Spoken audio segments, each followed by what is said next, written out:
Hello everyone, welcome to Scott Reviews Things in 4.5 minutes. And what am I looking at this time? Well, it's November, it's Thanksgiving here in America. So I'm going to go over one of my personal Thanksgiving traditions, and that's Arlo Guthrie's Alice's Restaurant.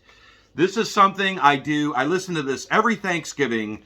I have a couple of Thanksgiving. I listen to this, and I also watch the WKRP Turkeys Away episode, which I did a review on that. So when you're done watching this one, why don't you go back and check out that one? This has been ever since I believe it was high school when I first discovered this, because this was, nowadays it's easy to get information. It's easy to get information and music and all that, but back in the olden days of the 80s, you could, unless you had the record, classic rock stations basically would play this song at Thanksgiving. And they would tell you, it's like, next hour, we're going to play Alice's Restaurant. So they would give you, they'd give you a heads up when it's going to play. So it was more special back then. To me and to a lot of other people, I believe. It's because you would catch it on the radio, and that's basically the only time you heard it. And it would just, the only comparison I would say is like the classic rock stations would play Cheech and Chong's Santa Claus and His Old Lady. Also a review I did, so go back and check that one out after this one. So this is just it's a 20-minute song story told by Arlo Guthrie. It's set on Thanksgiving, when it's actually set on Thanksgiving 2 years ago from when the song is sung. And it's a delightful, lighthearted anti-war song. It starts off, and the song starts off as he gets arrested for littering on Thanksgiving. And it turns out that he's going to end up get drafted, and he's trying to get out of the draft. So it's a Thanksgiving / anti-war song.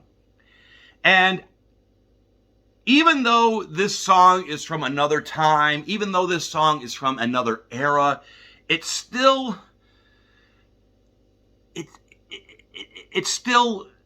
poignant when you listen to it, but it's also fun. You can hear that he's having fun in his voice as he's telling the story. And like I said, this is almost 20 minutes long. It's over 18 minutes long. And it's live. So it's recorded live. It's not a studio track. It's recorded live. You can hear the audience. And there's a couple, he doesn't mess up during the song, but there's a few times he sort of stumbles, I would say. If you've seen many of my reviews, you notice that I stumble through it. And to me, that just gives it a little extra oomph. It's like, it's live, he's doing it live, it doesn't have to be perfect, it's fun. People in the audience know it's fun. He's getting the best out of this song, he's getting the best out of this audience. And the audience is really into it, and there's a point in the song where the audience starts singing along, and he doesn't tell them to sing along. The chorus, you can have anything you, and they just hop in without missing a beat. And of course, he chastises them for being terrible at doing that. But that's also part of the fun of the song.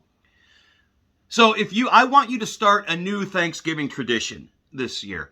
I want you, if you haven't already, it's on YouTube.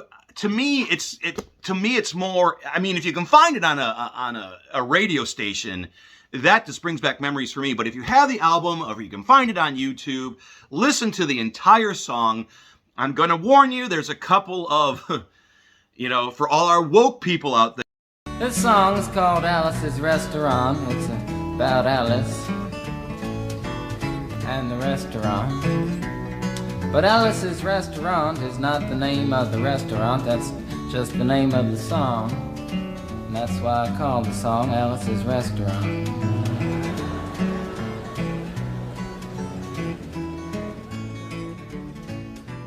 You can get anything you want.